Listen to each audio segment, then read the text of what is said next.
کیا مسئلہ کرپشن ہے؟ میری عمر 9 سال تھی جب ضیاء الحق ایک حادثے کے نتیجے میں مارے گئے اور ساتھ ہی ملک سے مارشل لا کا خاتمہ ہوا۔ کچھ عرصے بعد انتخابات کے نتیجے میں محترمہ بینظیر بھٹو اقتدار میں آئیں اور ساتھ ہی میں نے کرپشن کی تکرار سنی۔ یعنی کیوں مارشل لا کے دنوں میں ہمارے ہاں یا تو یہ لفظ غائب ہو جاتا ہے یا فقط ایک مخصوص پیرائے میں استعمال ہوتا ہے۔ 2 ہی برس بعد ان کی حکومت کا خاتمہ کرپشن کے الزامات پر ہو گیا، اور اسی دوران ایک غیر محسوس طریقے سے ایک طرف تو یہ بات بھی ہمیں سنائی جاتی رہی کہ محترمہ پاکستان کے جوہری اثاثے ختم کرنے کے درپے ہیں اور بھارت سے تعلقات بہتر بنا کر پاکستان کو تباہ کرنا چاہتی ہیں، دوسری طرف اچانک ملک کی حفاظت کے لیے اسلامی جمہوری اتحاد کی صورت میں نواز شریف کو اقتدار بھی منتقل ہونا شروع ہو گیا، جیسے وہ واحد نجات دہندہ اور واحد محب وطن ہوں۔ 2 سال بعد ان کی حکومت بھی کرپشنی کے الزامات کے تحت ختم ہو گئی اور پھر محترمہ بینظیر بھٹو وزیر اعظم بن گئیں۔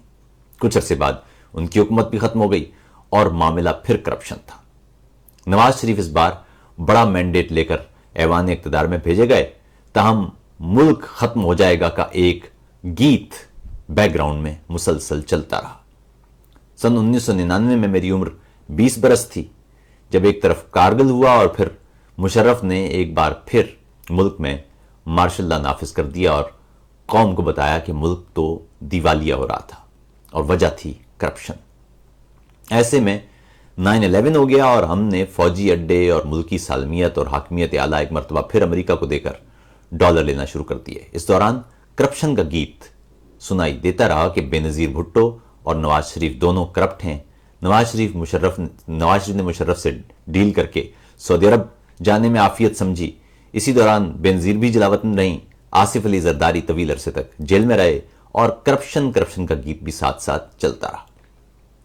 کرپشن کا یہ گیت اتنا تسلسل سے میرے کانوں میں پڑتا رہا کہ مجھے ملک کے زیادہ تر مسائل کی وجہ ایک طویل عرصے تک کرپشن ہی معلوم ہوتی تھی۔ مگر سوال یہ تھا کہ کرپشن کیوں ہوتی ہے اور جن ممالک میں یہ کم ہوتی ہے کیوں کم ہوتی ہے، یا اگر مسائل کی جڑ کرپشن ہی ہے تو کیا دیگر مسائل اس کی وجہ سے ہی پیدا ہو رہے ہیں، یا کرپشن ختم کر دی جائے تو کیا باقی تمام مسائل خود بخود حل ہو جائیں گے، اور اگر ایسا ہے تو کرپشن ختم کیسے کی جا سکتی ہے؟ جذباتی جواب یہ تھا کہ ہر وہ شخص جو کسی بھی طرح کی بدعنوانی میں ملوث ہو اسے سخت ترین سزا دینا چاہیے تاکہ کرپٹ طریقہ کار کی حوصلہ شکنی ہو۔ پھر سوال یہ تھا کہ کرپٹ ہوتا کیا ہے؟ کوئی مشین ٹھیک سے کام نہ کرے تو کہتے ہیں کہ وہ کرپٹ ہو گئی، جیسے کمپیوٹر ڈسک۔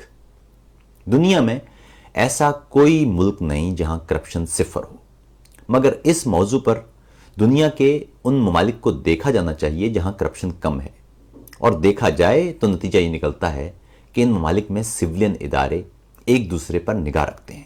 کوئی شخص کرپشن کرنا چاہتا ہے یا کرنا چاہتا ہو تو بھی اس کے لیے کرپشن کرنا آسان نہیں ہوتا۔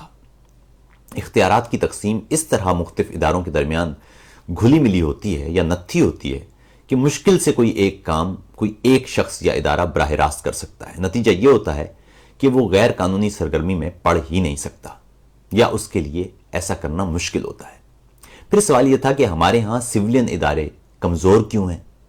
آسان جواب تھا کہ کرپٹ سیاستدان ادارے بننے نہیں دیتے، مگر اگلا سوال یہ تھا کہ ایسے کرپٹ سیاستدان لاتا کون ہے، اور کیا شفاف کردار کے حامل افراد ملک میں موجود ہی نہیں؟ اس کا جواب یہ ہے کہ ملک میں کوئی بھی سویلین ادارہ جو اپنے پیروں پر کھڑے ہونے کی کوشش کرے اس کے ساتھ ہوتا کیا ہے، اور اس کو کمزور کرتا کون ہے؟ اس سے بھی زیادہ اہم سوال یہ ہے کہ کرپشن انڈیکس میں پاکستان پچھلے 10 برسوں میں اپنی پوزیشن بہتر بناتا رہا۔ سن 2009 میں پاکستان دنیا کا غالباً 144واں شفاف ترین ملک تھا، جبکہ 2016 میں پاکستان 117واں یا 116واں نمبر پر آ چکا تھا۔ مگر بچوں کی تعلیم، اسی طرح نوزائیدہ بچوں کی ہلاکتیں، اسی طرح پولیس کا نظام یا داخلی سیکیورٹی یا پاسپورٹ انڈیکس یا صحت یا خواتین کی برابری اور اختیارات یا اقلیتوں کے حقوق یا افراط زر یا مہنگائی یا ان جیسے دیگر اہم انڈیکسز میں پاکستان انتہائی برے مقام پر ہے۔ تاہم قومی توجہ